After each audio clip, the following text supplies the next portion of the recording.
Les saludo a cada uno, hermanos amados, en el amor del Señor, a los que perseveran conectándose y siguen en medio de todo esto creciendo en el Señor.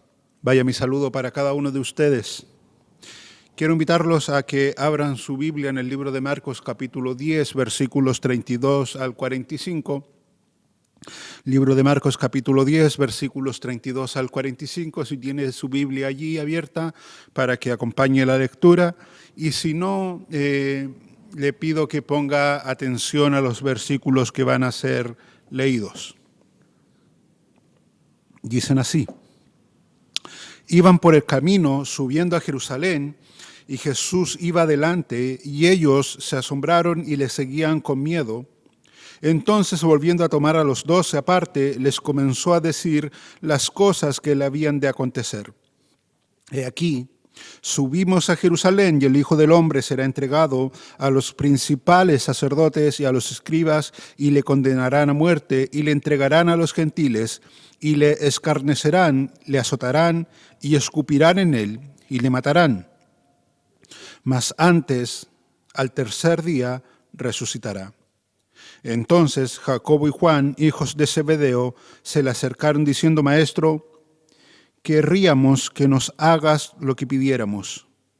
Él les dijo: ¿qué queréis que os haga? Ellos le dijeron: concédenos que en tu gloria nos sentemos el uno a tu derecha y el otro a tu izquierda. Entonces Jesús les dijo: no sabéis lo que pedís. ¿Podéis beber del vaso que yo bebo o ser bautizado con el bautismo con que yo soy bautizado? Ellos dijeron: podemos. Jesús les dijo: a la verdad, del vaso que yo bebo beberéis, y con el bautismo con que yo soy bautizado seréis bautizados, pero el sentaros a mi derecha y a mi izquierda no es mío darlo, sino a aquellos para quienes está preparado.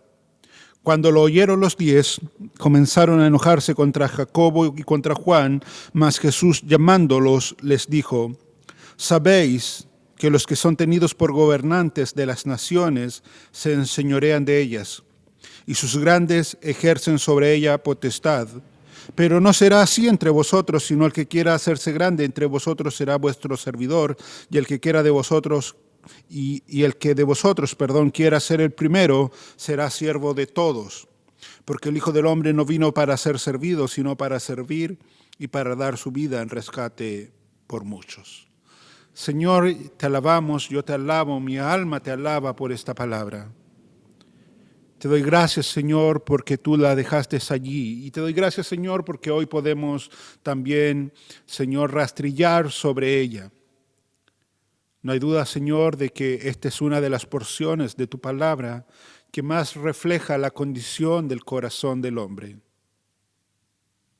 Por eso yo te pido, Señor, que tú, en tu grande misericordia, nos muevas de donde estamos a donde tú quieres, Señor, que estemos.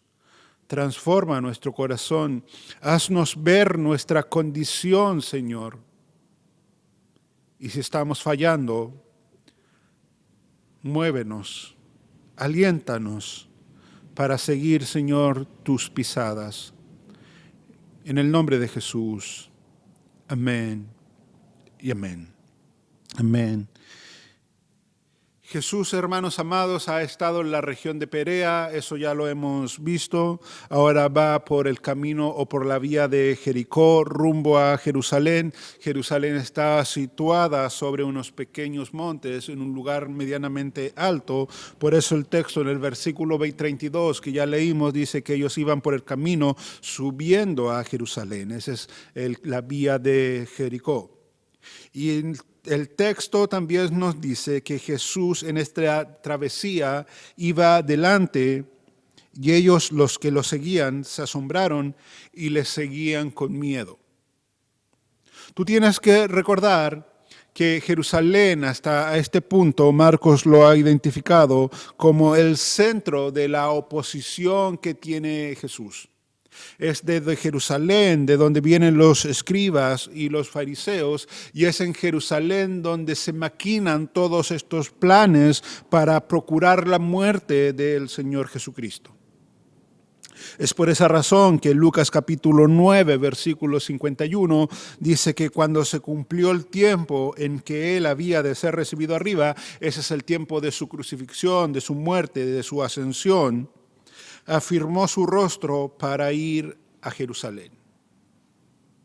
Afirmó su rostro para ir a Jerusalén, porque Jesús sabe lo que le espera en Jerusalén. De hecho, en los versículos 33 en adelante, Jesús le va a relatar a sus discípulos con muchos detalles lo que le esperan en Jerusalén. Lo van a entregar, lo van a condenar a muerte, lo van a escarnecer, lo van a azotar e incluso dice que lo van a escupir en el rostro. Él lo sabe. Los discípulos también saben que en Jerusalén están todos estos religiosos que no quieren saber nada con Jesús, que han estado por tiempo tentándole, tratando con preguntas capciosas, tratando de pillarle en algo para atraparlo, de manera que ellos se asombran de la determinación de Jesús. Eso está en el versículo 32, y ellos se asombraron, y no solo iban asombrados siguiendo a Jesús, viendo la determinación de Jesús, que había afirmado su rostro, que se había hecho la firme convicción de ir a Jerusalén, sino que ellos le iban siguiendo detrás, pero iban, dice el texto, con miedo. Ellos también en cierta manera saben lo que implica subir a Jerusalén. Entonces, volviendo a tomar a los 12 aparte, les comenzó a decir las cosas que le habían de acontecer. He aquí subimos a Jerusalén y el Hijo del Hombre será entregado a los principales sacerdotes y a los escribas y le condenarán a muerte. Y le entregarán a los gentiles y le escarnecerán, le azotarán y escupirán en él y le matarán, mas al tercer día resucitará. Eso es lo que le espera al Señor en Jerusalén. Y esta es la tercera vez que el Señor Jesús anuncia su muerte y su resurrección a sus discípulos. La primera vez fue en Marcos 8, la segunda en Marcos 9 y la tercera vez es la que yo acabo de leer. Jesús va rumbo a Jerusalén, subiendo a Jerusalén, sabiendo en su corazón todas las cosas por las cuales él va a tener que pasar, pero él va con el firme propósito, mis hermanos, porque Cristo sabe que todas estas cosas que él describe y que yo te acabo de leer forman parte de la agenda de Dios para la vida del Hijo. Cristo sabe que su mayor problema no son las personas en Jerusalén, no son los hombres que procuran su muerte en Jerusalén. Los discípulos le tienen miedo a los hombres que están en Jerusalén. Jesús no le tiene miedo al hombre. Lo que preocupa a Jesús en cierta manera es que él sabe que el día que él cuelgue del madero, la ira de Dios va a caer sobre sus hombros, porque él va a estar en ese madero cargando el pecado de todos los hombres. En esta travesía, los discípulos van subiendo a Jerusalén también para celebrar la Pascua. Ellos piensan que van a una celebración más. Jesús va subiendo a Jerusalén porque él sabe que él es el cordero que será sacrificado en esa Pascua. Él es el último y perfecto sacrificio que satisfaría a Dios. Cristo es descrito en las Escrituras como el Cordero de Dios que quita el pecado del mundo, pero también es el Cordero de Dios que fue entregado para que las copas de la ira divina sean derramadas sobre él. Y hermanos, antes de entrar ya de lleno a lo que quiero ver y que el texto nos quiere enseñar, es bueno recordar también que la pasión de Jesús nos sirve o nos enseña a nosotros una cosa fundamental. Y es que o nosotros vivimos para la causa de Dios o vivimos para nuestra propia causa. O vivimos para la causa de Dios o vivimos para nuestra propia causa. Antes de conocer a Cristo, o más bien dicho, antes de haber sido conocidos por Cristo, todos nosotros estábamos viviendo de acuerdo a nuestros propios planes, a nuestra propia agenda, de acuerdo a nuestros propios intereses. Pero una vez que Dios nos llama a ser parte de su reino, nosotros tenemos que vivir una vida para Dios, una vida guiadas por el Espíritu de Dios y para la gloria de Dios. Y eso implica renuncia, eso implica sacrificio, implica rechazo, incluso por parte de los hombres. Nuevamente, tú tienes que vivir para la causa de Dios o para tu causa, pero no puedes vivir para ambas causas a la vez. Y la causa de Dios implica vivir para la gloria de Dios, bajo la guianza de Dios, y va a implicar también una vida de renuncia, sacrificio y rechazo por parte de todos los hombres, como es lo que Cristo va a padecer en Jerusalén. Y sabes, una de las personas que tal vez mejor entendió en el Nuevo Testamento lo que yo te acabo de decir es el apóstol Pablo. Al menos es una de las personas de las cuales queda registrado su testimonio. Y escucha lo que dice el versículo 10 al 14 de Hechos 21. Y permaneciendo nosotros allí algunos días, descendió de Judea un profeta llamado Ágabo, que viniendo a vernos tomó el cinto de Pablo y atándose los pies y las manos dijo: esto dice el Espíritu Santo, así atará a los judíos en Jerusalén, el mismo lugar donde va Jesús para ser muerto, al varón de quien es este cinto, y le entregarán en mano de los gentiles. Al oír esto, le rogamos nosotros y los de aquel lugar que no subiese a Jerusalén. Entonces Pablo respondió: ¿qué hacéis llorando y quebrantándome el corazón? Porque yo estoy dispuesto no solo a ser atado, mas aún a morir en Jerusalén por el nombre del Señor Jesús. Y como no le pudimos persuadir, desistimos diciendo: hágase la voluntad del Señor. Pablo entendió que ahora él estaba viviendo bajo los propósitos de Dios y que si le pasaba lo que el profeta Ágabo le había dicho, era parte de la agenda de Dios por él. Los demás no lo habían entendido todavía, por eso comenzaron a rogarle a Pablo: Pablo, no subas a Jerusalén, allí te espera muerte, allí te espera sufrimiento, allí te esperan un sinfín de cosas que nosotros queremos que tú no sufras. Y Pablo dice: ¿saben qué? ¿Por qué lloran? ¿Por qué me quebrantan el corazón? Yo estoy dispuesto, yo he entendido que la causa de Dios demanda padecimiento también. Y si es necesario morir en Jerusalén por mi Dios, yo lo voy a hacer. Esa es la voluntad de Dios. Y en el versículo 14 dice: y como no lo pudimos persuadir, porque una persona de convicciones es difícil de persuadir, las opiniones cambian fácilmente, las convicciones generalmente son inamovibles. Como no le pudieron persuadir, dice, desistimos diciendo: hágase la voluntad del Señor. O vives para tu causa, o vives para la causa del Señor. Filipenses 1:29 nos dice que a nosotros os es concedido a causa de Cristo no solo que creáis en Él, sino también que padezcáis por Él. Y eso es lo que Pablo entendió. Y eso es lo que Pablo no solo entendió, en realidad es lo que Pablo vivió. Por causa de Cristo, por causa de lo que Cristo va a padecer en Jerusalén, se nos dio el privilegio de poder creer y poder ser salvo, pero también nos dice que se nos dio el privilegio de poder padecer por Él, porque padecer por Cristo, hermanos, es un privilegio. Es un privilegio.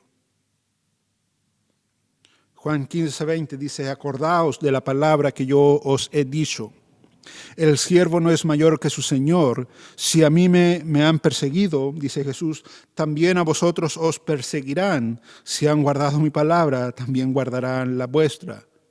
¿Te diste cuenta? Cristo nos está diciendo al menos dos cosas. Número uno, que la persecución es inevitable cuando tú comienzas a vivir para la causa de Dios.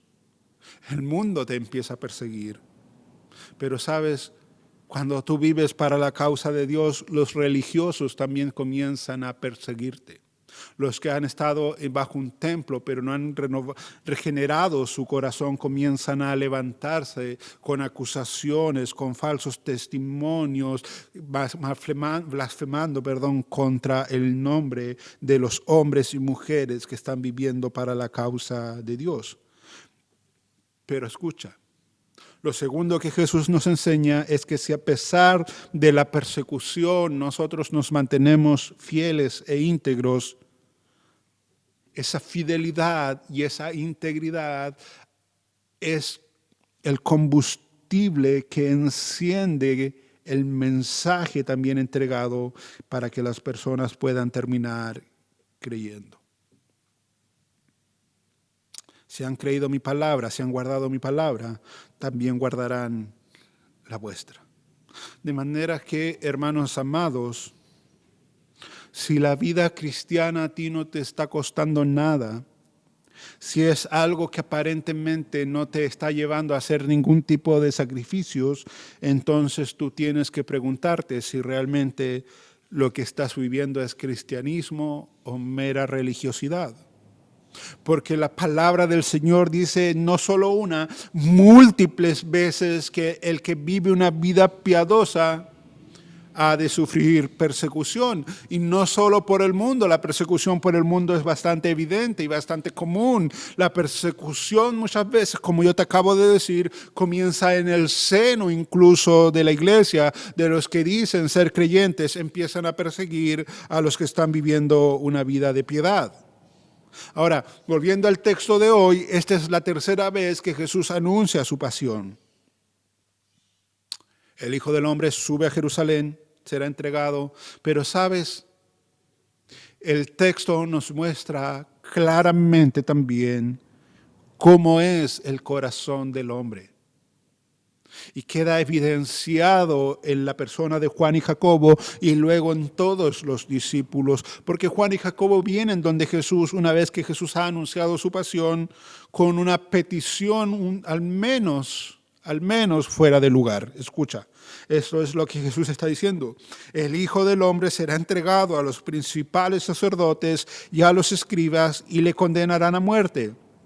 Y le entregarán a los gentiles, y le escarnecerán, le azotarán y escupirán en él, y le matarán, mas al tercer día resucitará. Entonces, no pases por eso, entonces, versículo 35, Jesús acaba de decir eso. Entonces, Jacobo y Juan, hijos de Zebedeo, se le acercaron diciendo, Maestro, querríamos que nos hagas lo que pidiéramos. En otras palabras, están diciendo, Maestro, queríamos pedirte una cosa, pero antes de decirte qué cosa nosotros queremos que tú nos prometas que nos vas a decir sí a nuestra petición.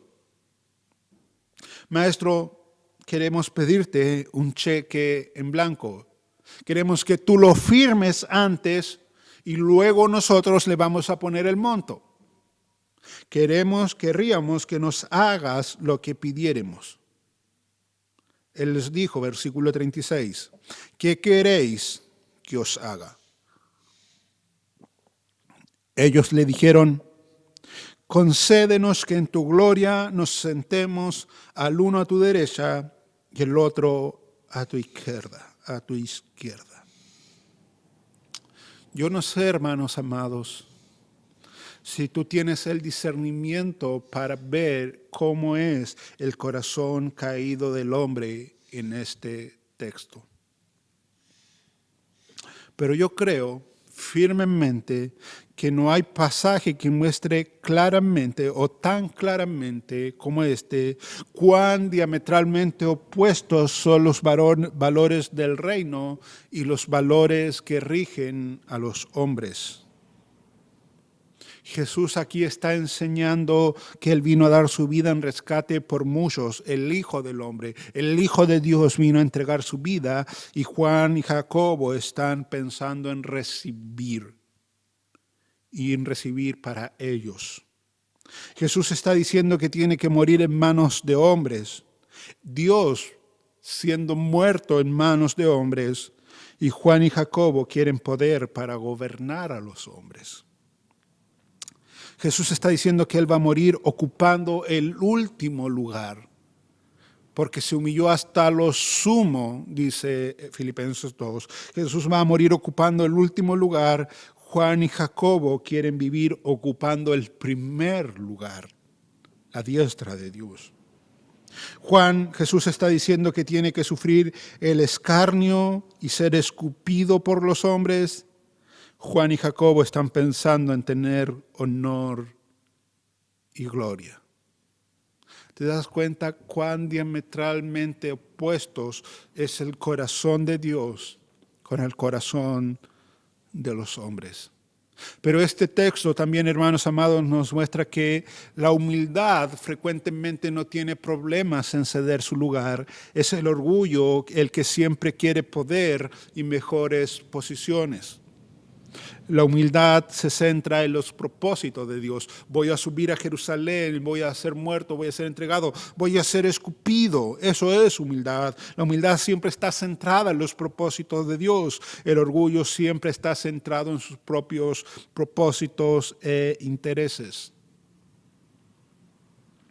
El sentarse a la diestra de Dios, que es la petición, y a la izquierda, a la derecha y a la izquierda, que es la petición que traen estos hermanos, es un lugar, de acuerdo al Salmo 110, reservado exclusivamente para Cristo. Es un lugar que está reservado exclusivamente para Cristo, de modo que a la luz del Salmo 110, estos hermanos no tienen idea de lo que implica la petición que ellos están haciendo. De hecho, Jesús más adelante le va a decir, ¿sabe qué? Ustedes no saben lo que piden. Sentarse a la diestra de Dios es sinónimo de recibir todo el poder para juzgar naciones. Sentarse a la mano derecha de Dios, a la diestra de Dios, implica ser el objeto de adoración que solo el Padre merece. Ese es el pecado de Satanás, querer subir al trono de Dios y sentarse allí. Por eso Jesús le responde en el versículo 38, no saben lo que piden. En buen chileno, ustedes no tienen idea de la petición que están haciendo. ¿Podéis beber del vaso que yo bebo o ser bautizado con el bautismo con que yo soy bautizado? El vaso, hermanos amados, y el bautismo aquí son figuras de sufrimiento. Beber del vaso es un modismo del Antiguo Testamento que quiere decir experimentar por completo.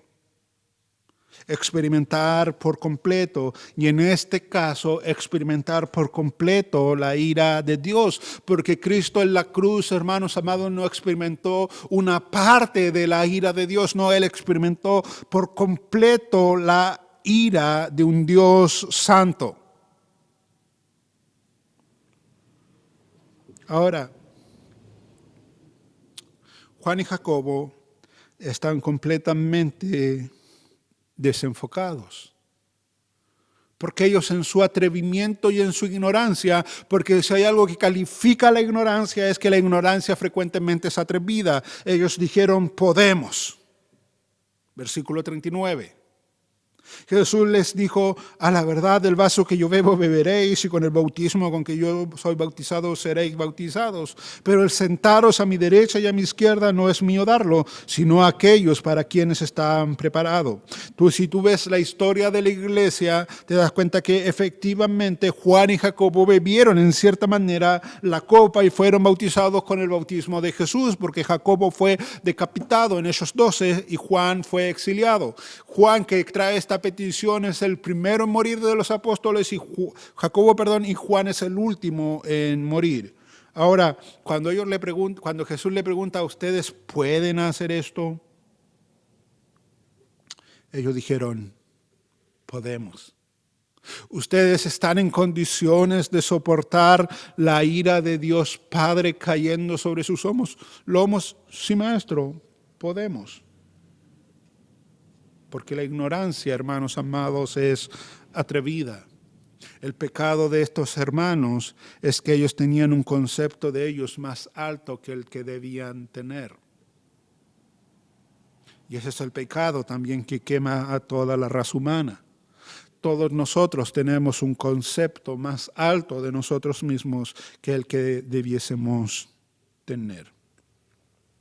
Ahora escucha lo que dice el versículo 41. Cuando lo oyeron los 10, acuérdate que son 12, quedan 10 por allí dando vuelta. Cuando oyeron los 10, comenzaron a enojarse contra Juan y contra Jacobo.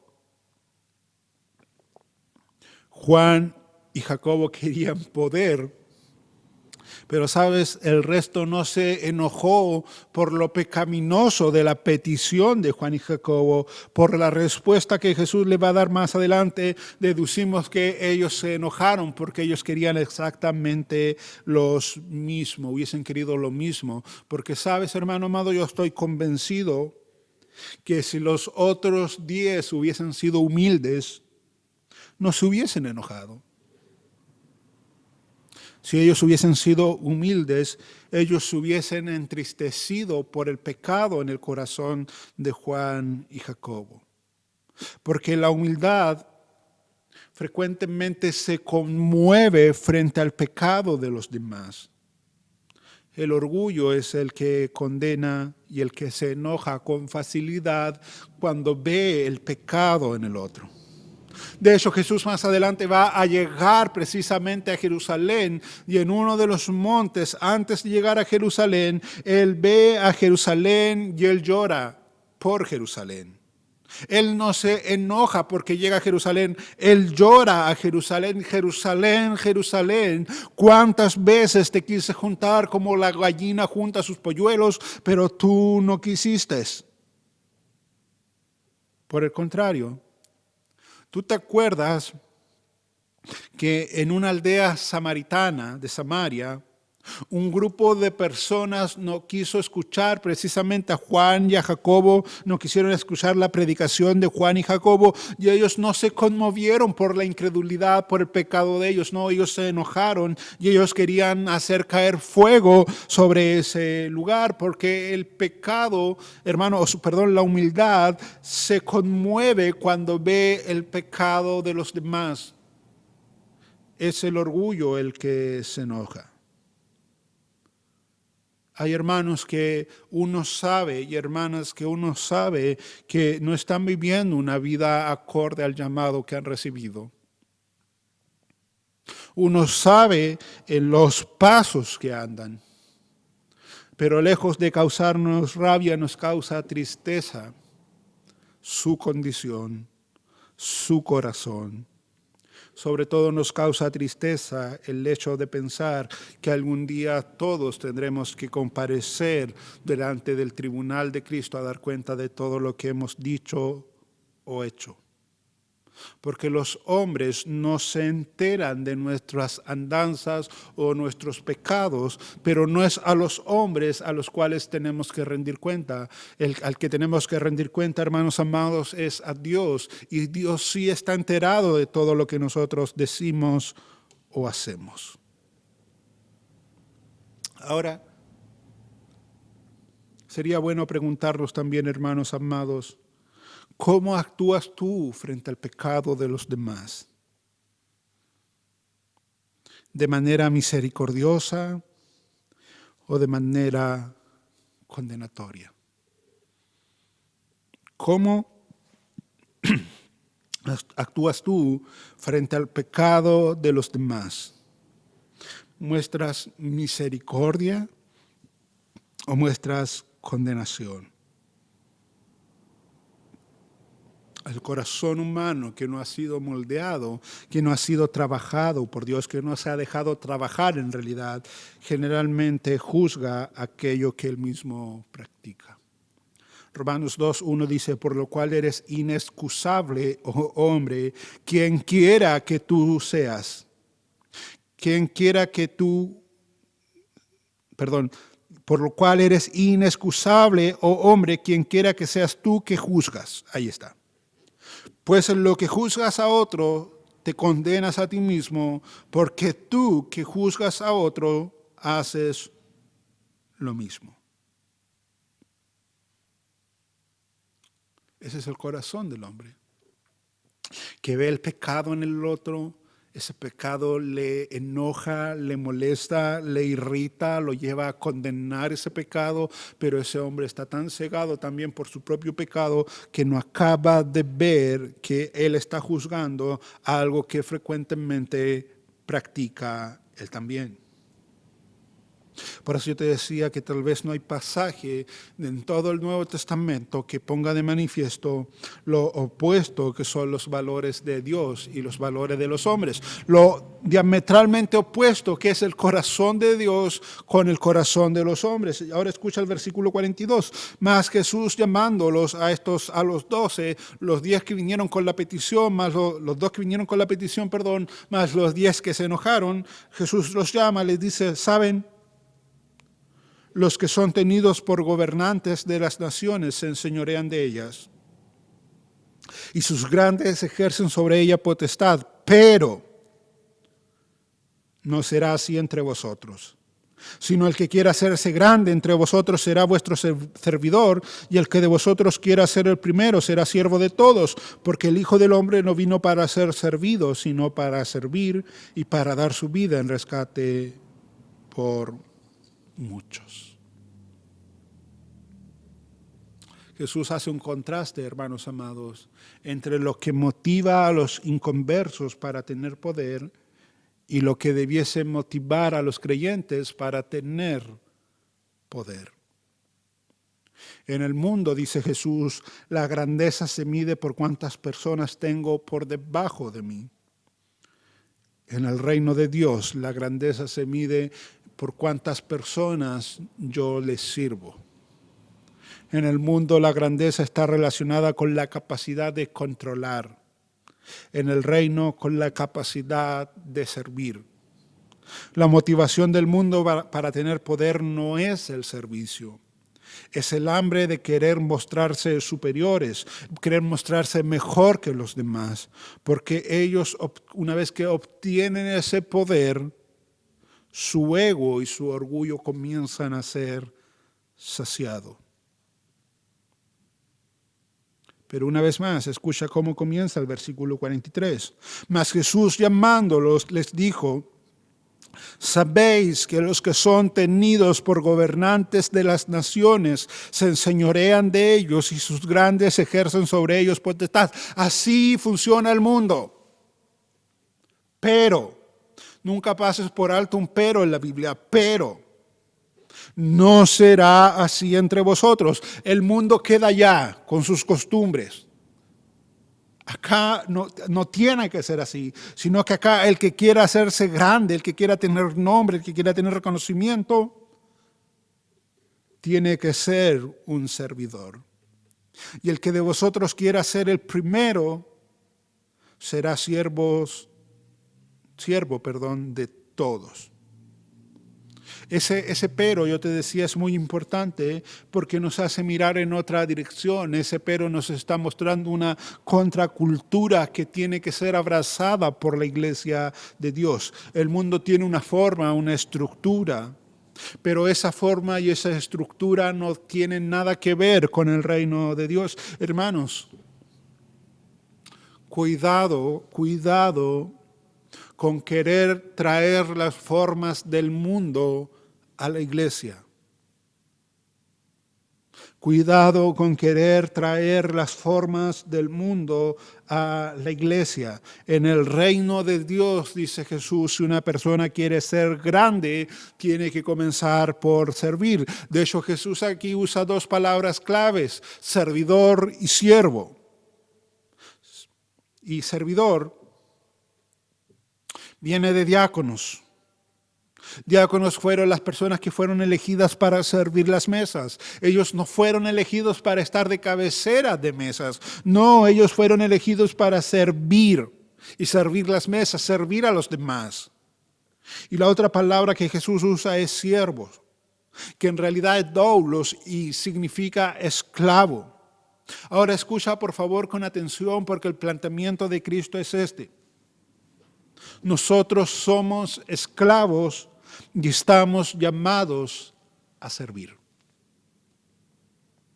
Más que andar pensando en los primeros lugares, nosotros como hijos del Señor tenemos que entender que somos esclavos y estamos llamados a servir. La pregunta es, ¿a quién tenemos que servir?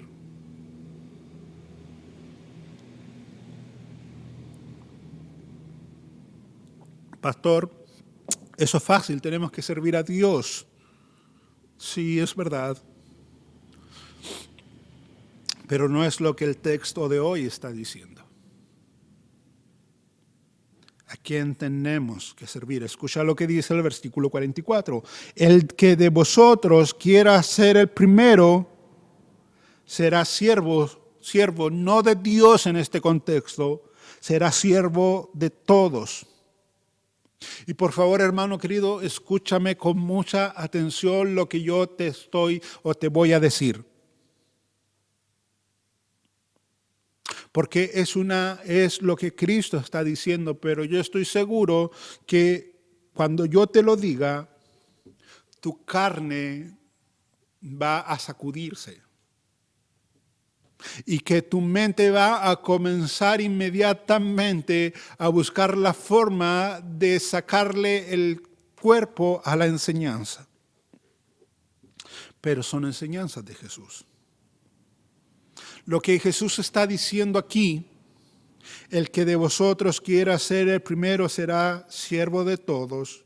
Una vez que ya te he explicado las palabras servidor y siervo, lo que Jesús está diciendo aquí es que todos los que pertenecemos al reino de Dios tenemos que considerar a cada uno como nuestros amos. Tú tienes que considerar a cada uno de los que pertenecen al reino de Dios como tu amo y tienes que considerarte a ti mismo como un esclavo para poder servir a ese amo.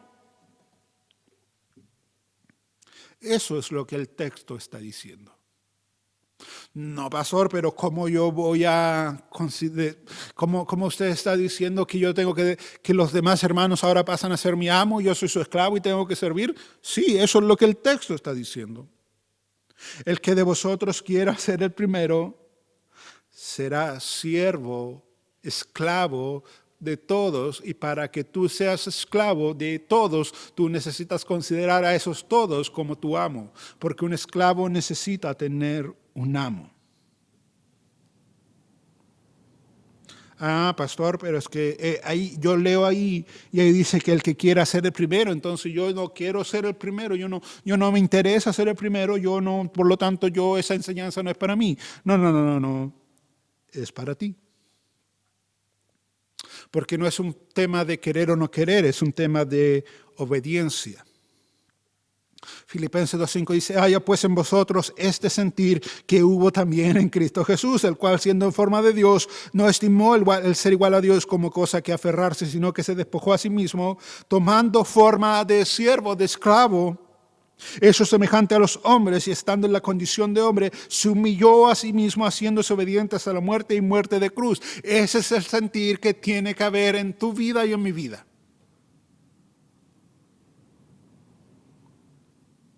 Hermanos, en el reino de Dios,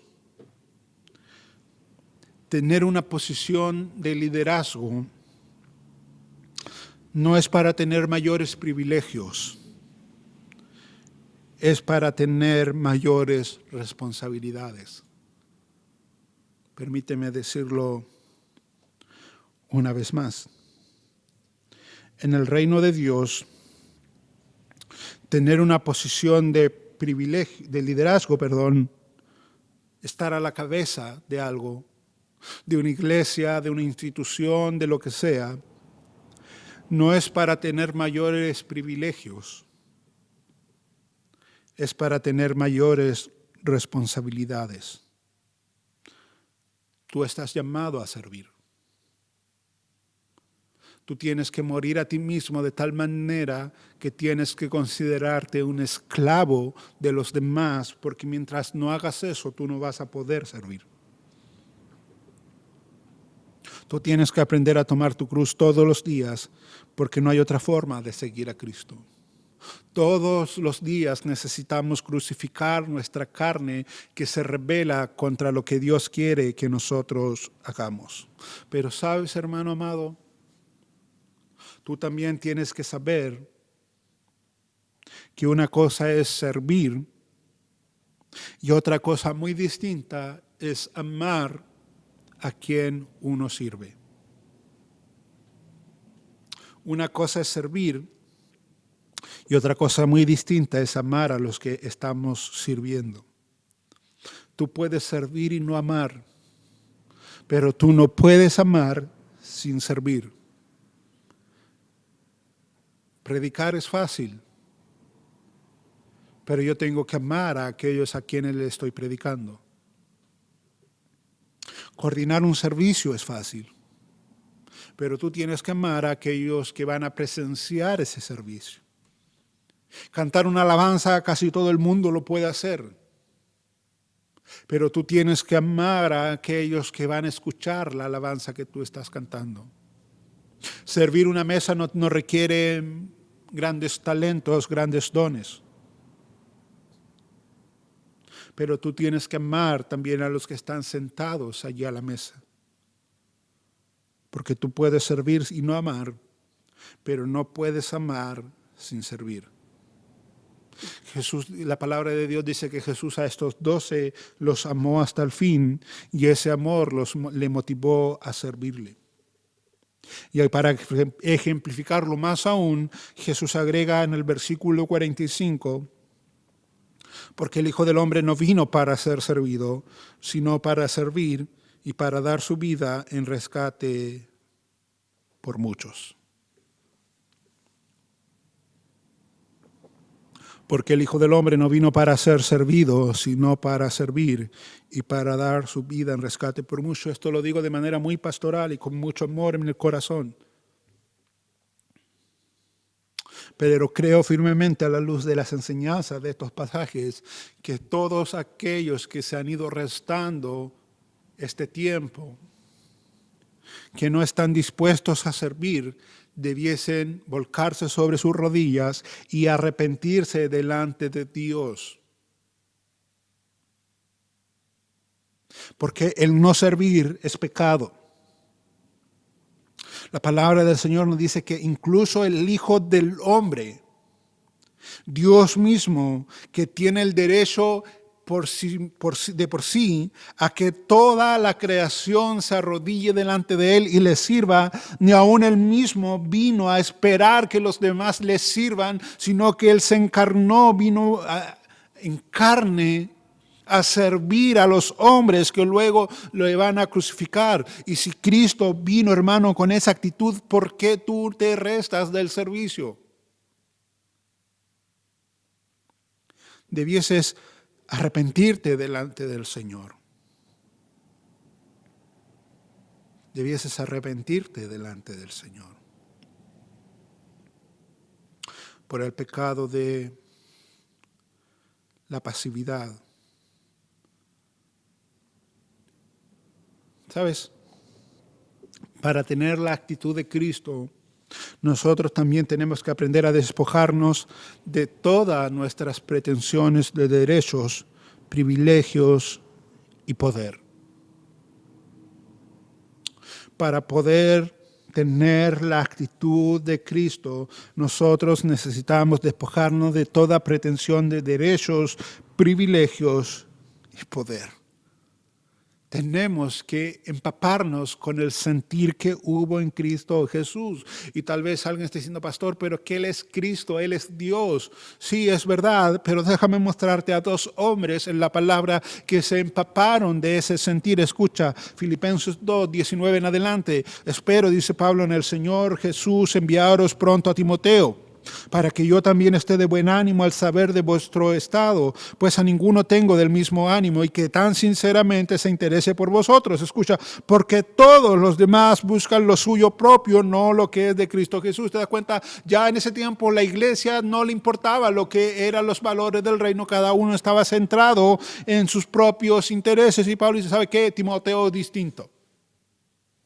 Timoteo es distinto porque todos buscan lo suyo propio, no lo que es de Cristo Jesús, pero ya conocéis los méritos de él, de Timoteo, que como hijo a padre ha servido conmigo en el Evangelio. Así que a este espero enviaros luego, que yo vea cómo van mis asuntos y confío en el Señor, que también iré pronto a vosotros. Mas tuve por necesario a enviaros a Epafrodito. Aquí hay otro hombre, mi hermano y colaborador y compañero de milicia, vuestro mensajero y ministrador de mis necesidades. ¿Te das cuenta? Ahí está ministrando, ahí está sirviendo. Porque él tenía gran deseo de veros a todos vosotros y gravemente se angustió porque habíais oído que había enfermado. Pues en verdad estuvo enfermo y a punto de morir. Pero Dios tuvo misericordia de él, y no solamente de él, sino también de mí, para que yo no tuviese tristeza sobre tristeza. Así que le envío con mayor solicitud para que al verle de nuevo os gocéis y yo esté con menos tristeza. Recibidle pues en el Señor con todo gozo y tened en estima a los que son como él. Porque escucha, por la obra de Cristo estuvo próximo a la muerte, exponiendo su vida para suplir lo que faltaba en vuestro servicio. Dos hombres sacados dentro de una congregación casi con pinzas. Timoteo, que Pablo dice, no hay nadie como él. Él está interesado en las cosas de Dios. Los demás, cada uno está buscando lo suyo propio, y esa realidad como que no ha cambiado el día de hoy. Y Epafrodito, que por la causa de Cristo estuvo casi al borde de la muerte. Dos hombres que fueron moldeados, transformados, regenerados por el Espíritu de Dios. ¿Sabes, hermano amado? Una de las cosas que Dios me ha estado recordando últimamente es que una persona que se ha convertido tiene que dar frutos dignos de arrepentimiento.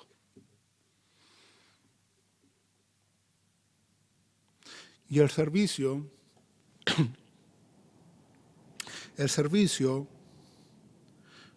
es uno de esos tantos frutos que hay que dar. Una persona convertida tiene que mostrar evidencias de esa conversión, frutos dignos de arrepentimiento, y el servicio es uno de esos tantos frutos, no el único fruto, pero uno de los tantos frutos que la persona tiene que dar. Una vida que no sirve es una vida que no ha conocido al Señor. Una vida que no sirve es una vida que no está siguiendo al Señor. De hecho, más adelante en 1 de Juan, Juan va a aprender la lección. Este Juan que está pidiendo los puestos de privilegio, él entiende, esta lección le caló tan hondo que él cuando escribe a los creyentes le dice, el que dice que permanece en él debe andar como él anduvo. Bueno, Juan, ¿y cómo anduvo él? Bueno, él anduvo sirviendo.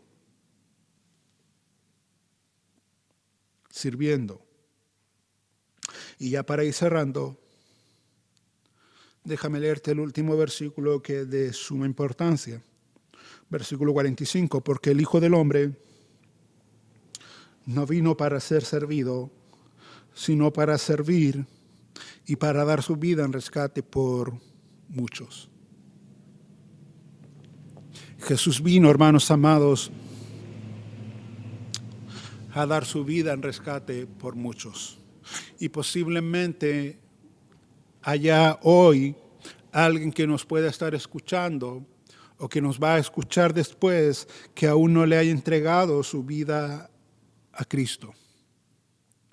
Y déjame decirte que en ese muchos estás tú también. Cristo vino a dar su vida por ti.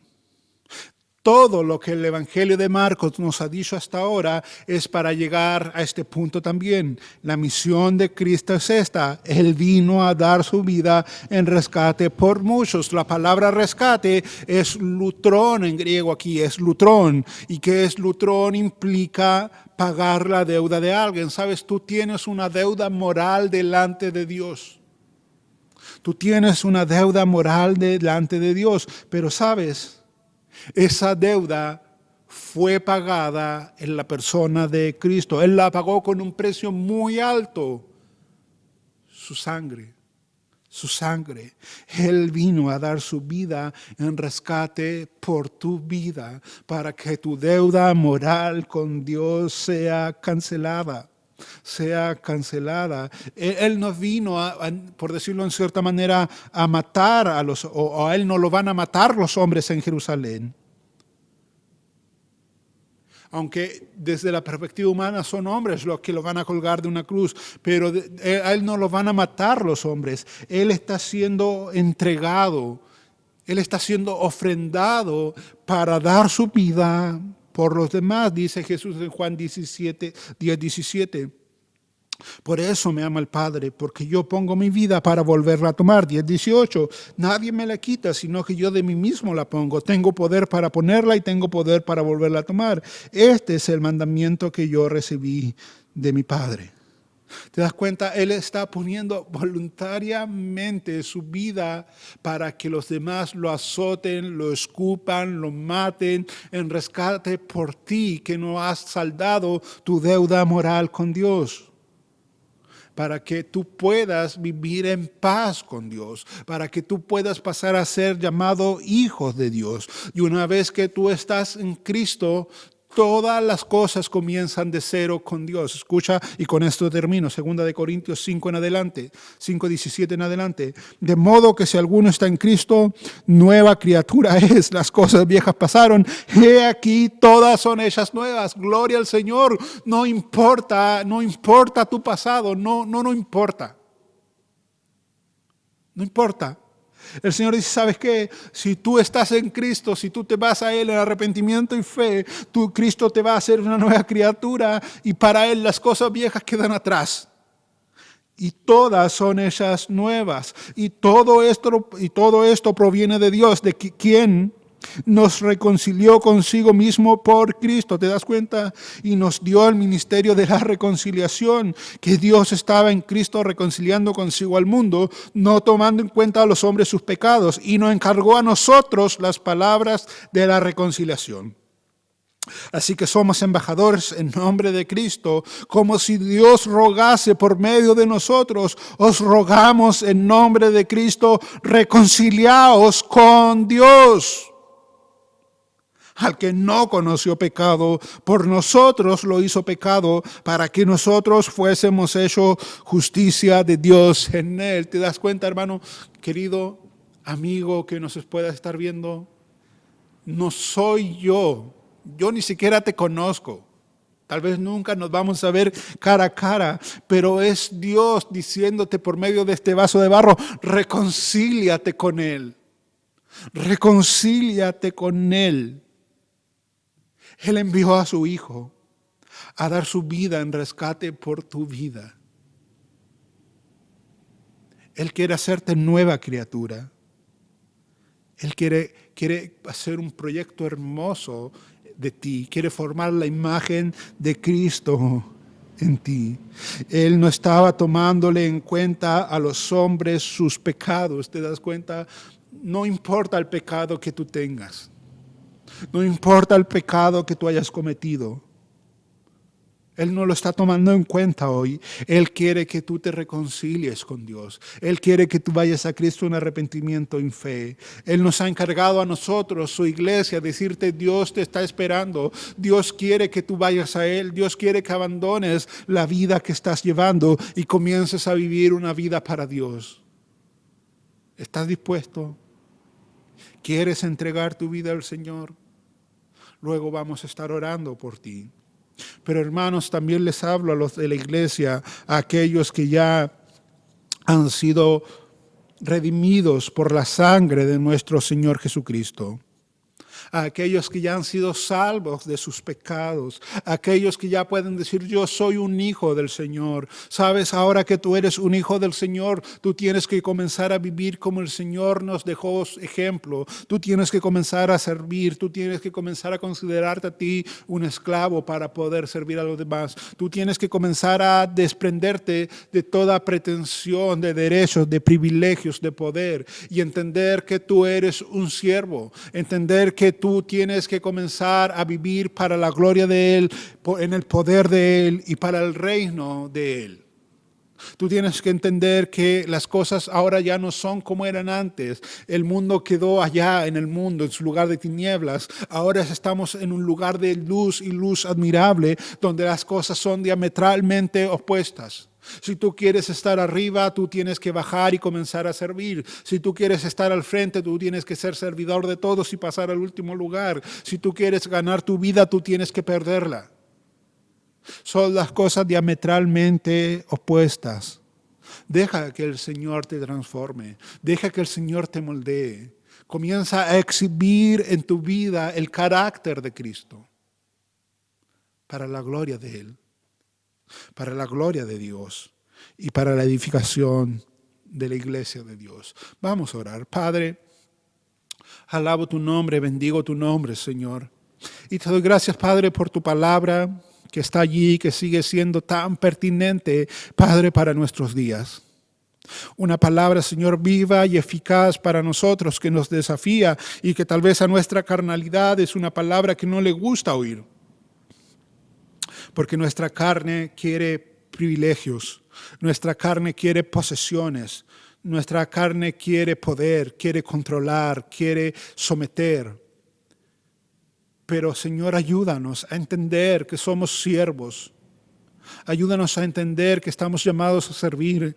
Ayúdanos a comprender por medio de tu Espíritu Santo que estamos llamados a seguir el ejemplo de Cristo Jesús. Ayúdanos y pon en nosotros, oh Señor, en nuestras vidas ese sentir que hubo en Cristo Jesús, que no escatimó el ser igual a Dios como algo a que aferrarse, sino que se despojó, que tomó forma de hombre, que se hizo siervo, que se humilló y que fue obediente hasta la muerte y muerte de cruz. Pon ese sentir en nosotros, oh Señor, y perdónanos, Padre eterno, si a pesar de decir que somos tus hijos, no hemos estado a la altura, Padre, del llamado que tú nos has hecho.